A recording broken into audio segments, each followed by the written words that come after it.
Ayan, no? Nag-i-snow na. Woo! Thank you, Lord. Pasado tayo. Ayan, no? Ang hirap magmaniho, kabayan. Nag-i-snow na. Di kita yung mga linya.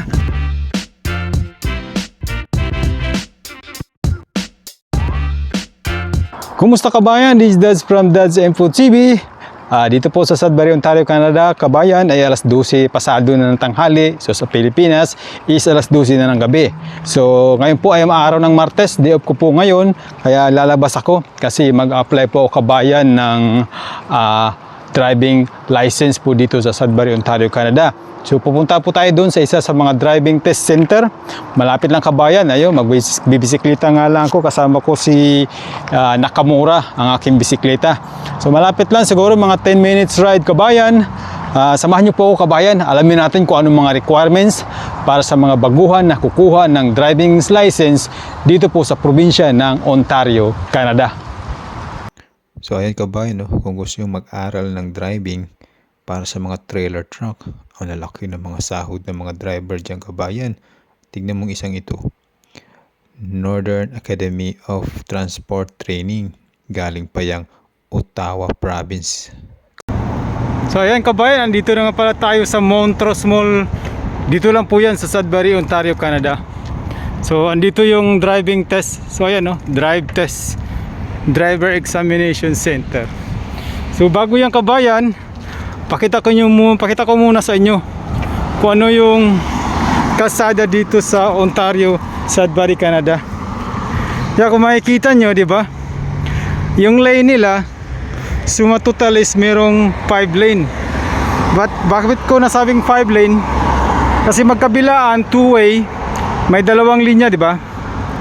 Kabilaan din dalawang linya. Pero nakita nyo ba yung line, yung sa gitna? Yung sinasabi kong pang-5. Yung ano, merong solid line sa gitna. Di ba? Walang pumapasok, ano. So dito sa Sudbury, Ontario, Canada, kabayan, siguro sa buong Ontario o hindi ko alam sa buo sa ibang probinsya, yan ang tinatawag nila na two-way exit lane. Pag sinabing two-way exit lane, lahat ng kumakaliwa na mga sasakyan, papasok dyan sa gitna. Yung pang-5 lane, papasok sila sa gitna para mag left turn. So yan ang benefits niyan, kabayan, ay hindi naabala yung trapiko. Tuloy-tuloy yung traffic kasi yung kumakaliwa ay papasok dyan sa gitna ng lane na yan. Ayan, no. So yan ang kaibahan niya na naobserbahan ko, kasi sa Dubai walang ganyan eh. Kasi ang mga kalsada sa Dubai merong median barrier, may barrier sa gitna ng kalsada. Dito wala eh. Ayun, no, may kumaliwa dun sa dulo, kaso hindi natin nakita. Ayun, no, kita mo, maswerte tayo, may kumaliwa, oh, di ba? Pumasok siya sa sa gitna ng lane. Oh, di ba? Walang abala sa trapiko, tuloy-tuloy lang. O yan ang isa sa mga magandang halimbawa, kabayan. Kailangan mag-observe tayo, kasi hindi natin to kabisado yung mga rules and regulation nila. So tara, pasok na tayo, mag-inquire na tayo. Ayun, o, meron nag-road test, kabayan. Nagpa-practice siya ng parking. So ayan, G2, ano yun, G1 and G2 training. Diyan sila nag-road test. So pag pumasa tayo sa examination, eventually, pag after ilang months, mag-road test din tayo.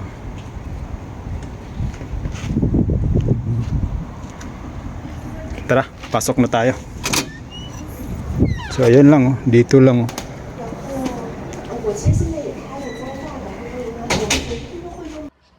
Guys, umuwi kagad ako ng bahay kasi nga may isa akong kulang na requirements. Bukod dun sa binigay ko na driving license at saka yung Ontario card.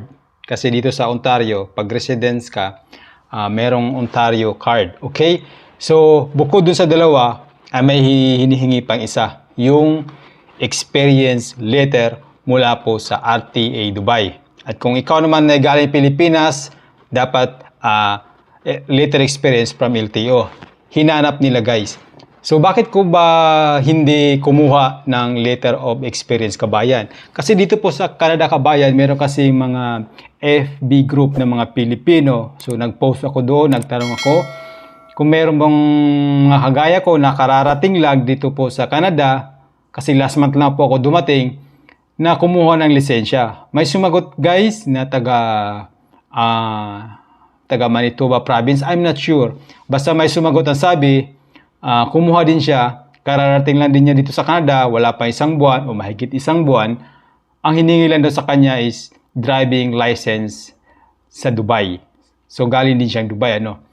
So dito ko lang napagtanto, na-realize na iba-iba pala ang rules at requirements ng bawat probinsya dito sa Canada.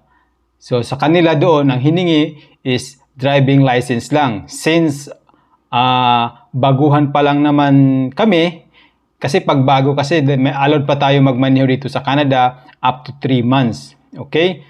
So sa kanya ang hiningi is driving license, saka siguro yung card nila doon sa probinsya. So dito hiningan pa nila ako ng letter of experience. So sabi ko, okay lang ba pag through online? Sabi nila okay lang yan. Sabi niya sa akin, legit naman itong license mo. Sa tingin ko, sabi niya, legit naman. Pero kailangan pa rin namin ng approve na yung mga letter of experience niya kabayan. So, binigay pa rin niya sa akin yung mga posibleng mangyari. Sabi niya, regardless of itong license mo, since wala kang letter of experience, so ang mangyayari, babalik tayo sa mga beginners lahat naman tayo ay mag-uumpisa sa G1. So G1, tapos magte-take tayo ng written exam, yung 20 questions for rules and regulation, and then 20 questions of road signs. So in total of 40 questions, dapat makapasa ka 80%. So ngayon, sabi niya, since wala kang written exam, ang mangyayari ay pagkatapos mo ng G1, halimbawa makapasa ka, ay mapupunta ka sa G2. So talagang beginners yung yung step na dadaanan ko kasi wala akong letter of experience.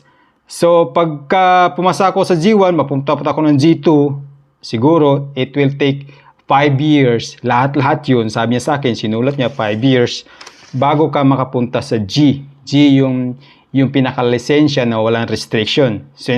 Pero kapag maka-provide ka ng letter of experience sa Dubai, so magja-jump ka na from G1, magja-jump ka na dito sa G. So di ka na dadaan ng G2.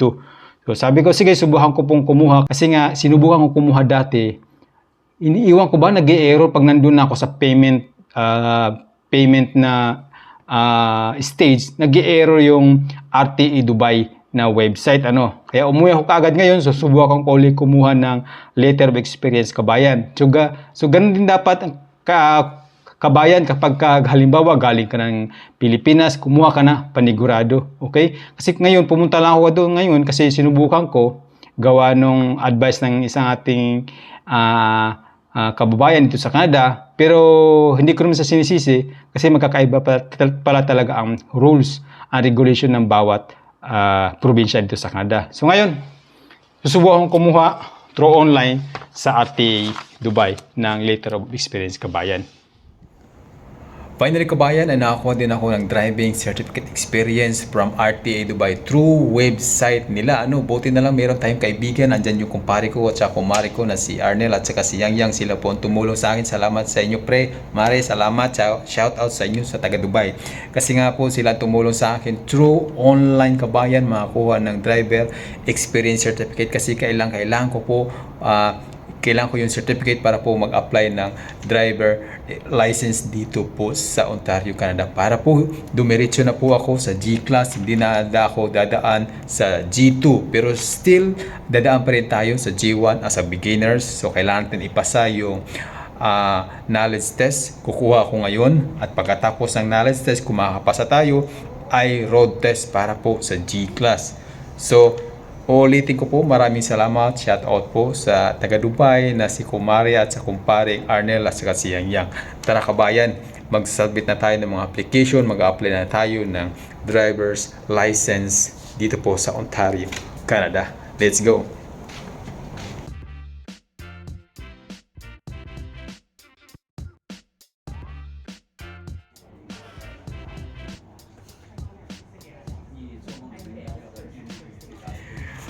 Ay, thank you Lord. Nakapasa po tayo kabayan. Ayo, meron akong temporary G1 class yan kabayan. Okay, temporary license pa lang yan. Nakapasa po tayo sa knowledge test. Ang binayaran ko kabayan is $106. $91 para po sa license, 5 years ang validity. Tapos $16 kabayan para naman po sa knowledge test. So sa knowledge test kabayan ay may dalawa pong kategorya. Yung una, ang category po niya is road signs at saka yung pangalawa is road regulation. So 20 line items, so dapat 4 lang ang mali mo dun sa every kategorya. So ang mali ko dun sa road sign is 2, tapos ang mali ko dun sa regulation is 3. So pumasa po tayo kabayan. So hindi lang dyan nagtatapos. Since nakapasan tayo kabayan, ay kailangan natin mag-road test na naman. So nagbayad ako ng $91 para po sa road test. Yan ang binayaran ko para sa road test. Okay? So since wala po tayong sasakyan kabayan, ay maaari po tayo manghiram sa kamag-anak, kaibigan, sa may meron pong sasakyan. Since wala po akong sasakyan, so kailangan po mag-rent na sasakyan kabayan para po sa road test. So sa likod, meron akong nakitang driving school. Pupunta ako doon para mag-rent ng sasakyan. Siguro nasa $100 din yun, so napakamahal kumuha ng license dito sa Ontario, Canada. Okay, pero thank you Lord kasi nga nakapasa tayo. Meron akong temporary J1 class driving license. Okay, salamat. Ayun, dyan ako galing kabayan, sa Laurentian Driving School. Nag-inquire ako doon. Walang available na sasakyan o yung ginagamit nilang pang drive test, kasi fully booked din sila. Ayon dun sa nakausap ko, meron sila mga student na naka-fully booked na.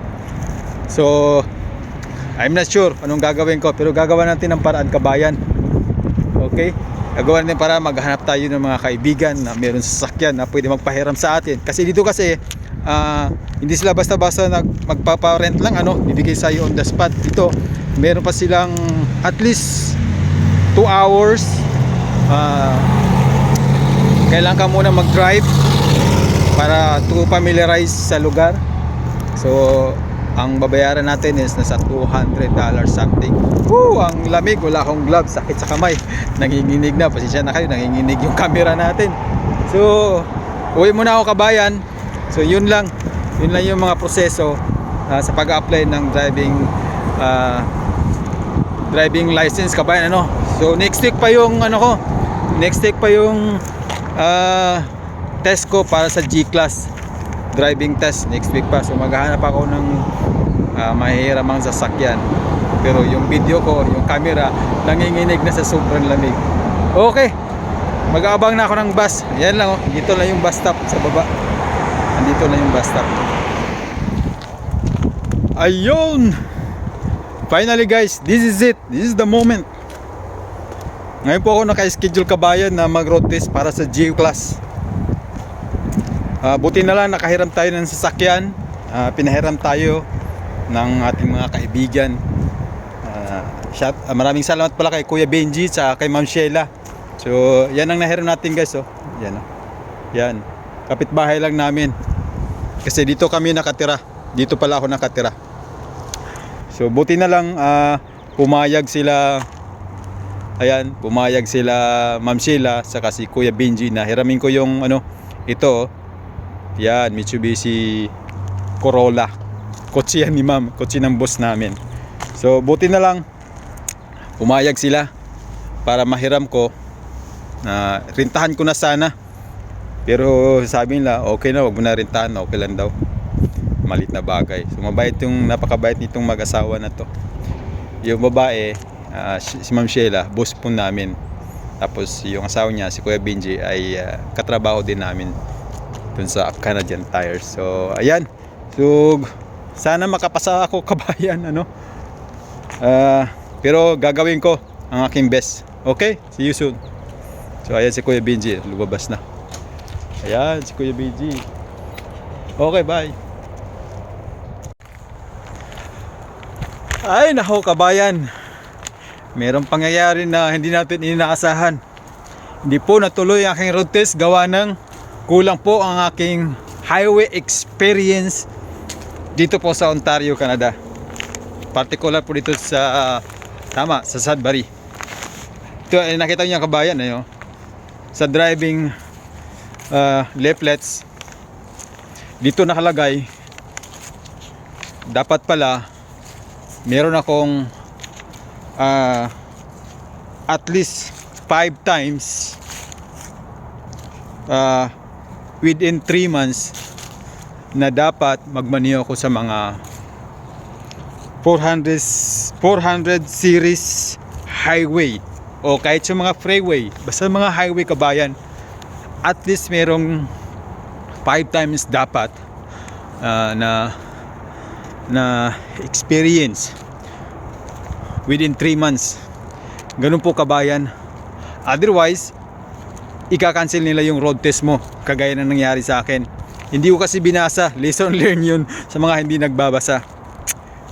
Ay nako. So ayun, nireschedule nila yung road test ko. Nireschedule po nila next week, Martes uli. So nagbayad lang ako ng $45. Ay nako, next week mukhang merong snow next week. May schedule na snow. Tinignan ko na yung forecast, 10-day forecast, mukhang may snow next week. 60% may snow. So yun lang kabayan, tandaan nyo po, kailangan nyo po at least 5 times experience na mag-drive sa mga freeway o yung tinatawag lang 400 series highway, kasi di ko alam yung mga highway dito kasi bago pa lang tayo so at least meron kayong at least 5 times experience sa highway kabayan bago po kayo pumunta dun sa sa road test. O kahit hindi naman kayo physically nagmaneho dun sa road test sa freeway, highway, basta i-declare nyo lang kabayan na 5 times kayo nag road test o nag-practice dun sa highway, okay? Kasi nilagay ko lang doon twice. Ngayon, at saka yung kahapon. Sabi ng instructor, halatang hindi mo binasa itong leaflets o brochure na binigay sa iyo. So sabi ko, hindi ko nabasa po lahat. May ilang parte lang akong binasa. Pero yun, lesson learned nga natin kabayan. Dapat magbasa talaga. So, babalik uli ako next week. So yun lang. Ayun. Kumusta kabayan? Ngayon ay November 21. This is my second chance na mag-driving test para po sa G license po kabayan, para po sa dito po sa Ontario, Canada, So this is my chance. Hinihintay na ako ni Kuya. Sana pumasa tayo, kasi kagabi nag-practice na kami. Sana nag-pray naman ako na pumasa tayo. Sana tulungan tayo ng Diyos na pumasa. Gabi, sama pa naman ang panahon ngayon. Ayan si Kuya, yan ang kotse niya, 3. Sige, good luck kabayan, good luck sa akin. Gabi, may awa ang Diyos. Ang hirap magmaneho pagka may snow. Good job. Thank you Lord, pasado. Pasado, G-class license. Same instructor pa rin kabayan dun sa nakaraan last week.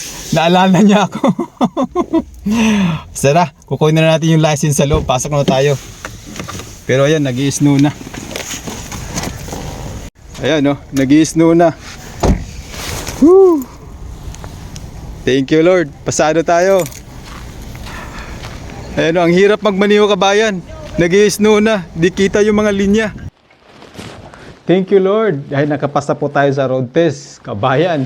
i-share ko naman sa inyo ang aking experience kung paano kumuha ng driving license dito sa Canada, particular po mismo dito sa Ontario. So take note lang kabayan, every provinces ay meron pong iba't iba ang tawag sa kanilang driving license. Pagkakaalam ko sa Alberta, yung yung full license nila, tinawag nilang 5 class, okay? At dito naman sa Ontario kabayan ay iba din ang tawag at meron tong stages ha. Ang stage pinaka beginners kabayan ay tawag nila G1, okay? Para sa mga beginners, at G2 naman para sa intermediate, at G-class, ito yung full graduate ka na, meron ka ng lisensya, ibig sabihin parang professional to sa atin, dito po sa Ontario, Canada. Okay? So ibig sabihin nito kabayan, you can drive anywhere without restriction sa buong Canada. Pero syempre, doon lang tayo sa sa mga four wheels, sa mga pick-up na malalaki, kagaya ng F-150, mga Dodge, pero bawal pa tayo doon sa malalaking pick-up truck kabayan. Okay? So if you want to apply kabayan ng driving license dito po sa Canada, particular dito sa Ontario, you have to surrender your Ontario card. Okay, dapat isa lang hawak mo. Driving license, kaya Ontario card, either Ontario card. In my case, dahil meron akong Dubai driving license kabayan at nag-provide ako ng Dubai driving history certificate, so dapat, take note kabayan, dapat at least 6 months ang validity nito ha, yung certificate. Okay? Now, so dahil meron ako, nagprovide ako ng certificate of history, so allowed na ako kabayan tumalon from G1 to G. Kumuha kaagad ako ng road test, okay? Kumuha kaagad ako ng road test para sa G license road test. At kung meron kang lisensya sa Philippines kabayan, pwede ka kumuha sa LTO ng driving certificate, history, o kaya international license. Yung dalawa kunin mo para sure, kasi pwede naman tayo magmaneho dito sa kabayan up to 3 months sa mga baguhan. Then, pagkatapos kabayan, ay nagbayad pala ako ng 91 sa mga driving license at saka $16, $91, saka $16 para sa exam. If you pass a knowledge test, computer test kabayan, which is about rules of the road, mga regulation with 20 questions, and then traffic sign with 20 questions, then also kabayan, pag pumasa ka, G1 na ang license mo. Kagaya ito, G1. Okay? G1 license. So, yung G license ko, papadala nila after 3 to 4 weeks pa yun. So, naghihintay pa ako. Okay? So, since G1 ka na, at this stage, it has 2 option kabayan. Okay? Dalawang option. Like me, meron akong Dubai driving license sa Dubai, at saka driving history. So, direct na ako nag-road test sa G. At nagbayad lang ako ng $91. Okay?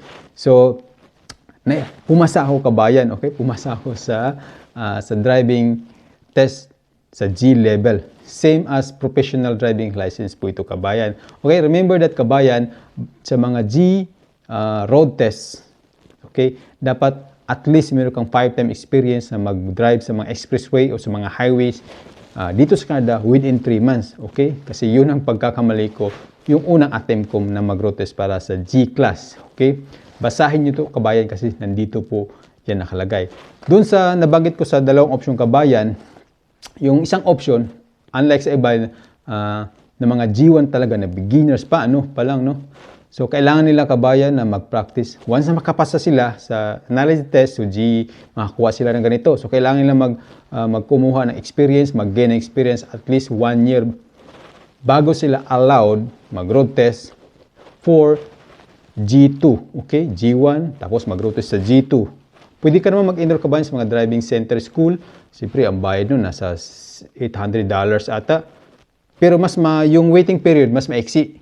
Kung nag-online, online school ka, 8 months lang. At kung hindi ka nag-online school, at least 12 months o 1 year ang paghihintay mo kabayan para makakuha ka ng road test para sa G2. Okay? So, once makapasa ka sa G2, maghihintay ka uli ng 1 taon kabayan. Mag-gain ka uli ng experience para sa G bago ka ma-allowed kumuha ng road test para sa G. Di ba? Ganun katagal, almost 2 years na yun. Pero sabi doon, 5 years, hindi ko alam bakit ganun. So once na makapasa ka kabayan sa G-class, so ayun, full driving license experience. So ito yung G1 license ko. Kung makapasa sa dito, G2, papadalang ka ng ganito.